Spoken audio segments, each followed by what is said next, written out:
उसने अपने लिए पर्स नहीं चुराया था, बल्कि इस मासूम बच्ची की जान बचाने के लिए चुराया था। मगर हेम, ये किसे ले आई हो? कौन है ये दोनों? कुछ पता भी है? अगर देवी ने कोई चाल चलने की कोशिश की या जरा भी चालाकी करने की कोशिश की तो उसकी खबर हमें मिल जाएगी। कौन है? कौन है वहाँ? इसकी इतनी हिम्मत पड़ गई कि उसने हमारे रंगराज जी पर हाथ डाल दिया। माँ काली की सौगंध, हम उसका हाथ काटकर देवी माँ के चरणों में अर्पित करेंगे। चिंता इस बात की है कि वो और देवी मिलकर आम लोगों पर और भी ज्यादा जुर्म करना शुरू कर देंगे। तुम सही कह रहे हो बारिन।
आज भी खड़े रहने का इरादा है क्या?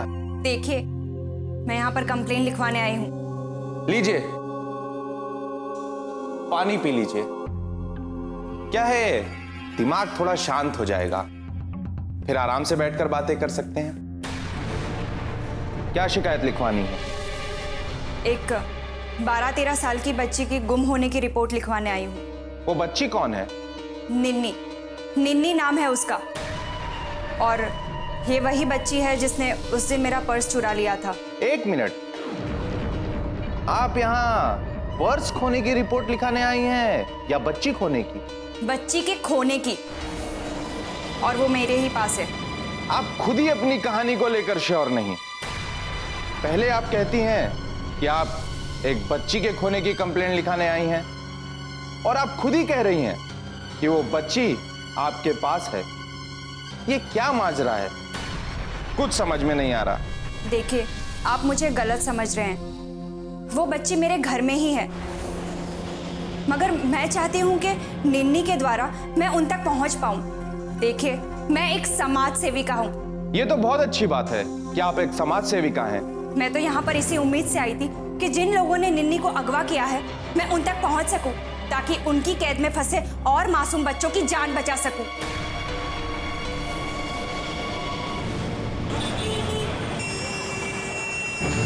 पता नहीं अपने आप को क्या समझता है। खुद की ड्यूटी तो संभलती नहीं और दूसरों पर कीचड़ उछालने में सबसे आगे। कीचड़ तो आप उछल रही हो।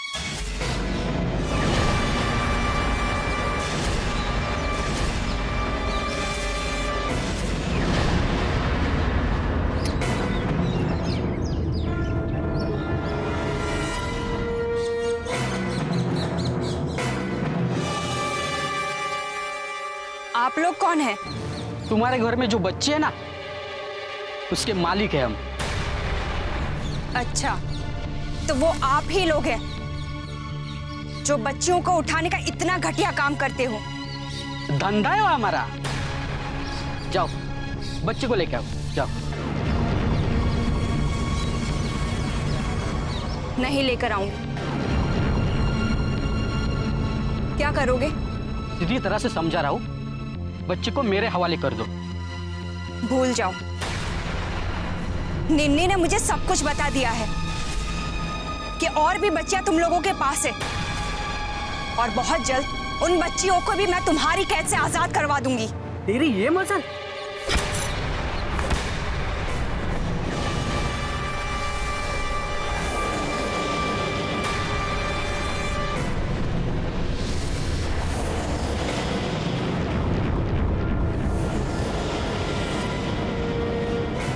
तुम?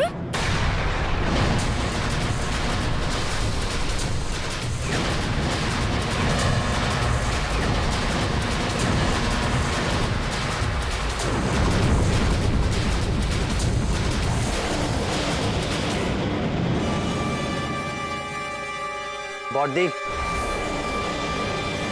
तुम अंदर जाओ। मगर जोगिन, मैंने कहा ना, तुम अंदर जाओ।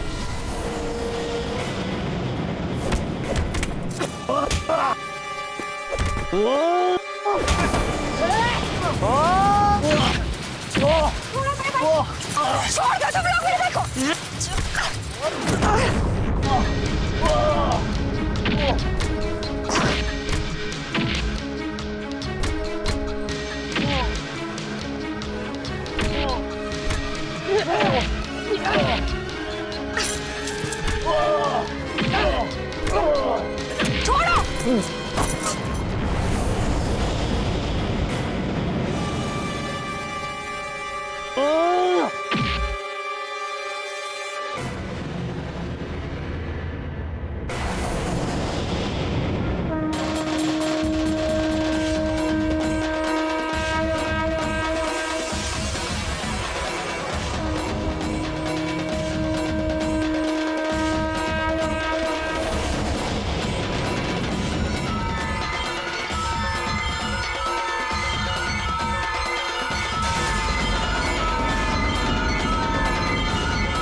बॉडी, तुम ठीक तो हो ना?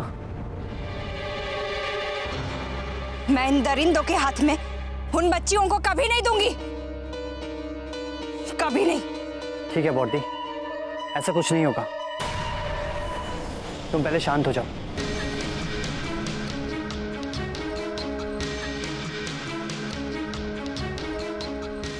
चलो घर चलो। देखो संतोष, बेड नंबर 7 के पेशेंट को हर 1 घंटे में उठाकर उसका फीवर चेक करना, ठीक है? हाँ सर, आप निश्चिंत होकर जाएं। फिक्र करने की कोई जरूरत नहीं, मैं देख लूंगा। मैं जानता हूँ कि तुम अपना काम पूरी जिम्मेदारी से निभाते हो, फिर भी तुम्हें याद दिलाना मेरा फर्ज है। महेश बाबू, आप जितनी ईमानदारी से अपना काम करते हैं, इतनी ईमानदारी से अगर सभी डॉक्टर अपना काम करते तो आज अपने देश में बीमारियों की संख्या 10% से भी कम होती। हाँ डॉक्टर साहब, आप जिस लगन से मरीजों का इलाज करते हैं, सब ठीक होने के बाद आपको पूरे दिल से दुआ देते जाते हैं। आपके हाथों में तो जादू है। नहीं, ऐसी बात नहीं है। मुझे तो बस इस बात की खुशी है कि ऊपर वाले ने लोगों की सेवा करने के लिए मेरे हाथ में वो हुनर दिया है और मैं उस काबिलियत की इज्जत करता हूँ। जानते हो, जब हम डॉक्टर्स बनते हैं तो हमें एक शपथ दिलाई जाती है और मैं आज भी उस शपथ को ध्यान में रखकर ही अपने पेशेंट्स की तरफ बढ़ता हूँ, क्योंकि किसी भी इंसान की जान से ज्यादा कीमती और कोई चीज नहीं होती। लेकिन मुझे दुख भी है कि हम में से ही कुछ डॉक्टर्स पैसे की खातिर कुछ लोगों की जिंदगी के साथ खिलवाड़ कर देते हैं। उनके लिए पैसा ही सब कुछ हो जाता है। मैं तो कहूंगा कि जैसे कातिल के लिए उम्र कैद और फांसी जैसी सजाएं हैं, वैसे ही ऐसे डॉक्टर्स के लिए भी कड़े से कड़े कानून होने चाहिए, जिसमें उनकी डिग्री छीनने के साथ साथ उन्हें भी कड़ी से कड़ी सजा मिल सके। हाँ महेश बाबू, ये बात आपने बिल्कुल सही कही। अच्छा, मैं अभी निकलता हूँ। आप लोग सारे मरीजों का ख्याल रखिएगा, ठीक है?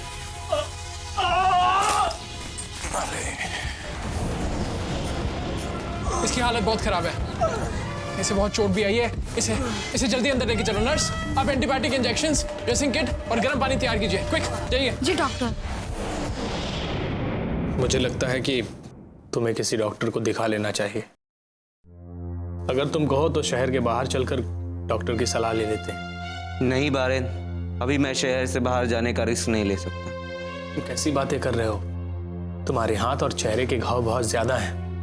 अगर वक्त पर इलाज नहीं हुआ तो सेप्टिक हो सकता है, तुम्हारी जान भी जा सकती है। जिंदगी की किसे परवाह है, वो तो मेरे हाथ से निकल चुकी है। अब बस मैं सांसें ले रहा हूँ। मैं ये नहीं कह रहा हूँ कि तुम्हारे साथ जो कुछ भी हुआ तुम उसे भूल जाओ। नहीं बारेन, मैं अपनी बीती हुई यादों को भुला नहीं सकता। वो यादें ही तो है जो मुझे हिम्मत देती है, मुझे कहती है किसी भी हालात में हार नहीं माननी चाहिए, उनके आगे घुटने नहीं टेकने हैं मुझे। और तुम जैसा दोस्त अगर मेरे साथ है तो मैं दुनिया भी जीत सकता हूँ। मैं हमेशा तुम्हारे साथ हूँ, जब तक कि तुम ये सच की लड़ाई बंद नहीं करते थे। बारीन, इस बार मैं रुकने वाला नहीं हूँ और ऐसा नहीं है कि मेरा मकसद पूरा होने के बाद मैं अपनी आंखें बंद कर लूँगा। अब हर वो लड़ाई मेरी है जो दूसरों को अपना हक दिला सके, चाहे उसके लिए मुझे रंगराज और देवी ही क्या, भगवान से भी लड़ना पड़े तो मैं पीछे नहीं हटूंगा। हमारी एक छोटी सी चूक ने हमारा सारा काम खराब कर दिया। बारीन, कभी तुमने किसी चींटी को दीवार पर चढ़ते हुए देखा है? नहीं, क्यों? वो बार बार दीवार चढ़ते हुए जमीन पर गिरती है और फिर चढ़ती है और बार बार गिरकर भी वो अपनी मंजिल तक पहुंच के ही दम लेती है। हमें भी अपनी इस गलती से सीख लेनी चाहिए और अपनी आगे की रणनीति तय करनी चाहिए। तुम ठीक कह रहे हो। इस बार हमारी चाल अपने हाथ से निकल गई, इस बात का मुझे जरा भी अफसोस नहीं है, क्योंकि जो भी हुआ वो मेरी वजह से।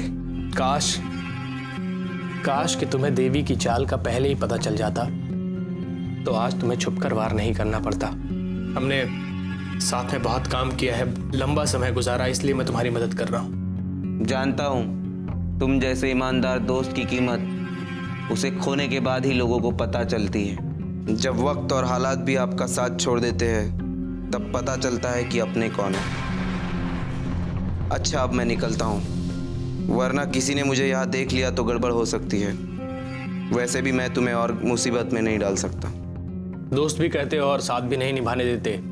मुझे लगता है कि तुम्हें रात गहरी होने का इंतजार कर लेना चाहिए। नहीं, मुझे जाना होगा और वैसे भी कोई मुझे पहचान नहीं पाएगा। ये बात मानो, जिस तरह हम देवी के लिए घात लगाए बैठे हैं, देवी भी अपनी नजरें गड़ाए बैठी होगी। तुम्हारा अभी जाना खतरे से खाली नहीं होगा, थोड़ा इंतजार कर लो। तुम मेरे लिए जितना कर रहे हो उतना कोई अपना भी नहीं करता।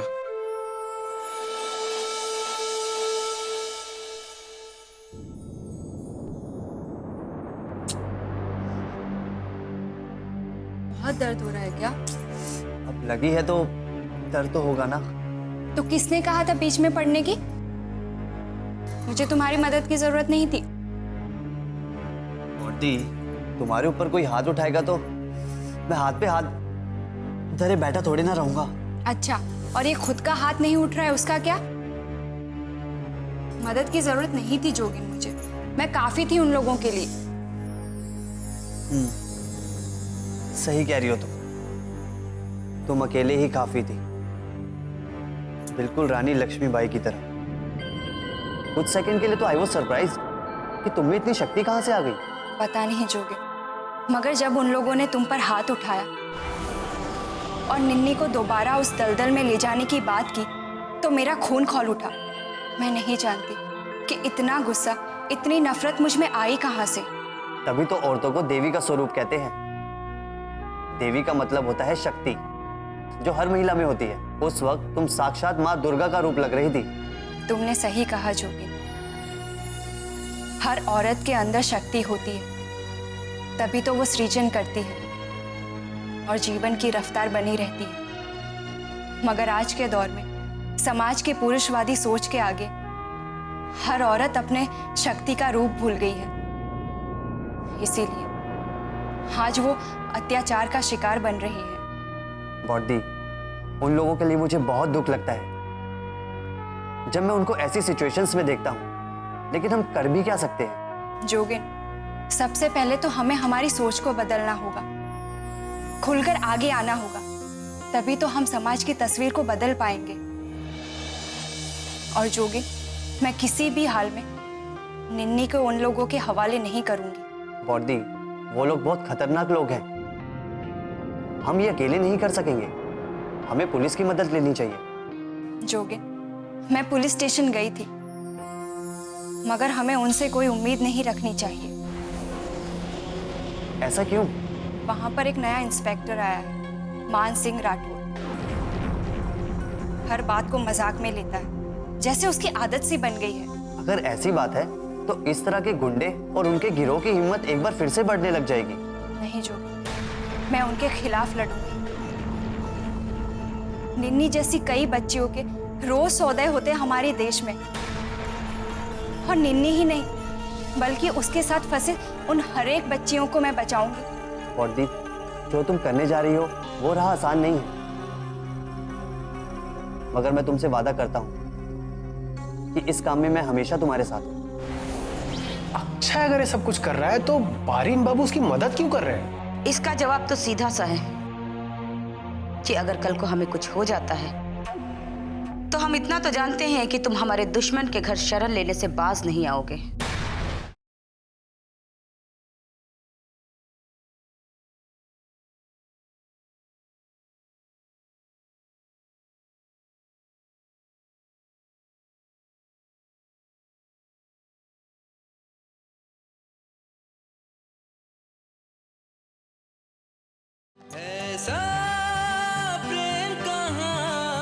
मगर मैं तुमसे वादा करता हूं कि इस काम में मैं हमेशा तुम्हारे साथ हूं। हाँ, तुम मेरा साथ दोगे और मुझे वहां पर बचाने भी आओगे, और घर पर आकर मुझे तुम्हारी चोट पर मरहम भी लगाना पड़ेगा। बॉडी, उन लोगों के लिए तो मैं अकेला ही काफी था, तो तुम बीच में आ गई, वरना देखा नहीं था कि जब मैं आया था तब कैसे कांप रहे थे। जोगिन, तुम्हें याद है तुम जब छोटे थे और अपने दोस्तों से पीट कर आते थे और घर पर आकर कहते थे कि मैं अपने दोस्तों को पीट कर आया हूं? झूठे कहीं के। बॉडी, तुम मेरा मजाक उड़ा रही हो? नहीं बाबा, ऐसी बात नहीं है। मुझे पता है मैं चाहे कितनी भी बड़ी मुसीबत में क्यों ना फंस जाऊं, मेरे साथ कोई रहे या ना रहे, मगर जब भी मैं पीछे मुड़कर देखूंगी तब तुम्हें अपने साथ पाऊंगी।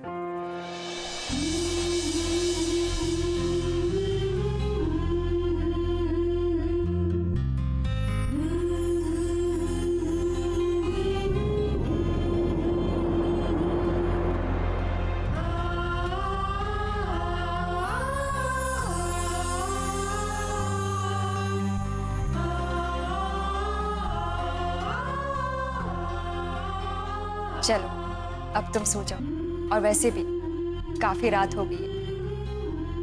मुझे कल सुबह एक जरूरी काम है जिसमें मुझे तुम्हारी मदद की जरूरत पड़ेगी।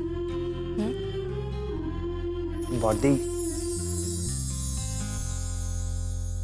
एक बात कहूं? पूछो ना, तुम्हें पूछने की क्या जरूरत है?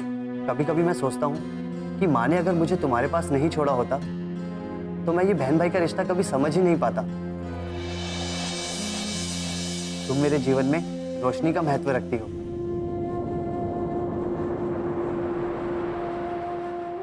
जिसके बिना सब अंधेरा है। Thank you so much for being my sister. सो जाओ। Good night. Good night body.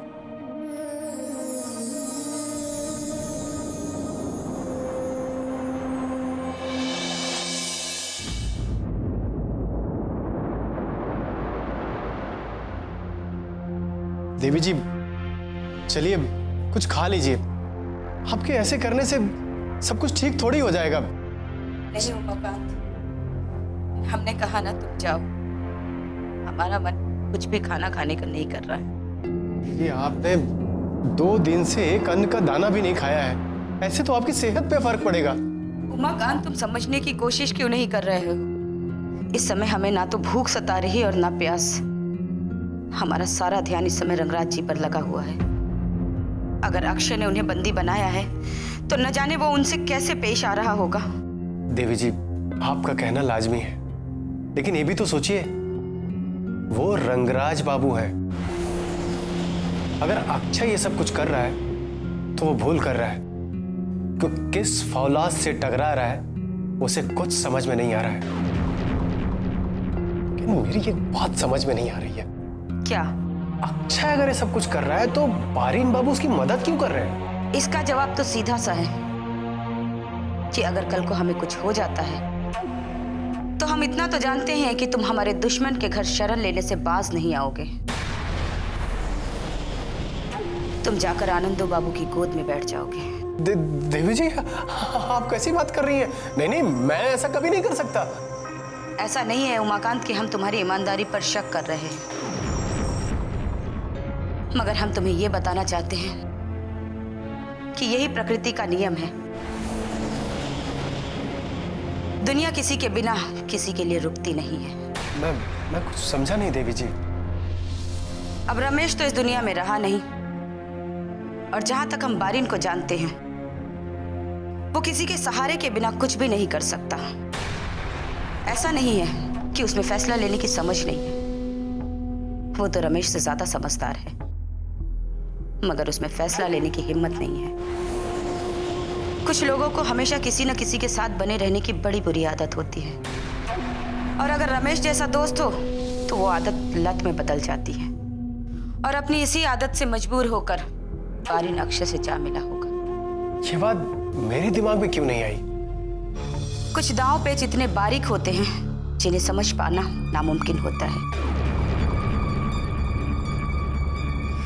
और जो लोग इसे समझ जाते हैं उन्हें पता होता है कि राजनीति का क्या अर्थ होता है। बारिन कितनी भी दौड़ लगा ले, पर वो उड़ नहीं सकता। रंगराज जी के राजदार बनते बनते न जाने कितनी दरारें हम में पड़ गई, हम ही जानते हैं। हमने बहुत कुछ खोया है। पहले बेटा खोया, फिर अपनी ममता का गला घोटा।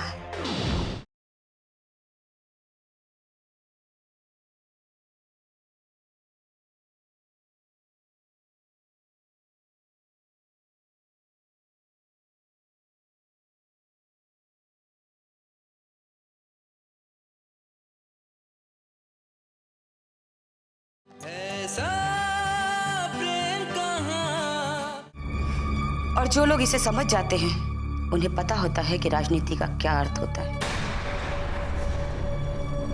बारिन कितनी भी दौड़ लगा ले, पर वो उड़ नहीं सकता। हमें बारिन से कोई खतरा नहीं है। हमारी चिंता का विषय तो अक्षय है, जिसकी कैद में हमारे रंगराज जी हैं। देवी जी, आप कहें तो मैं अक्षय के गांव जाकर उसके पूरे परिवार को भूल कर भी ऐसी भूल मत करना। इस वक्त हमें अपने क्रोध और अपने हाथों को अपने वश में रखना चाहिए।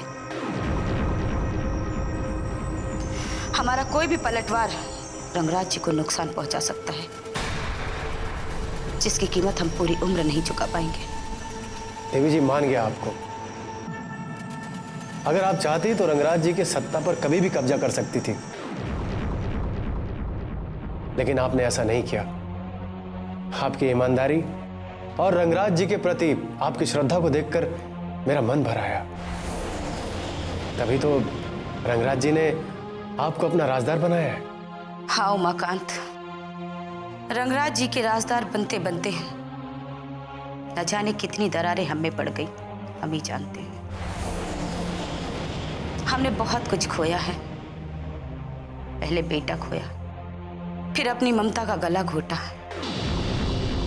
और अब जब हमें चांद जैसी बहू मिली है तो हम उसकी सासू मां बनने का सौभाग्य भी नहीं पा रहे हैं। हमारा भी मन करता है कि हम अपनी बहू को प्यार करें, उसके माथे को चूमे, उसको छोटी छोटी बातों पर डांटे। आखिर हम भी तो एक औरत ही है ना। मगर रंगराज जी के एहसानों के सामने हमारी इन खुशियों का कोई मोल नहीं है।